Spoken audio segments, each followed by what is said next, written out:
ఉమ్మడి ఖమ్మం జిల్లాలో గంజాయి గుప్పుమంటోంది. గత కొన్ని రోజులుగా ఖమ్మం జిల్లాలో గంజాయి పెద్ద మొత్తంలో పట్టుబడుతోంది. ఇక తాజాగా పాల్వంచ మండలం సీతానగర్ కాలనీ వద్ద పోలీసులు వాహన తనిఖీలు చేపట్టారు.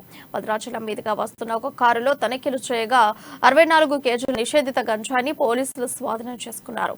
2 నిందితులను పోలీసులు అరెస్టు చేశారు. ఏపీ నుంచి చింతూరు నుండి అక్రమంగా కారులో గంజాయిని గుట్టుగా హైదరాబాద్ కు తరలిస్తున్నట్లు పోలీసులు గుర్తించారు. కేసు నమోదు చేసిన పోలీసులు గంజాయి కారు 2 సెల్ ఫోన్లను స్వాధీనం చేసుకున్నారు.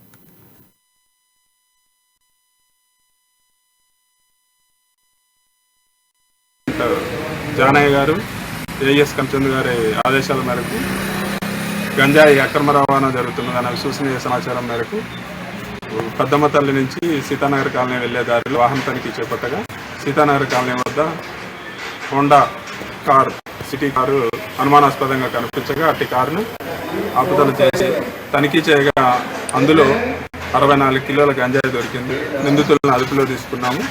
తదుపరి చర్యల నిమిత్తము పాల్వంచ ఎక్సైజ్ స్టేషన్కి తరలించాము. విచారణ చేపట్టాము. జానయ్య గారు ఏఎస్ కరమ్చంద్ గారి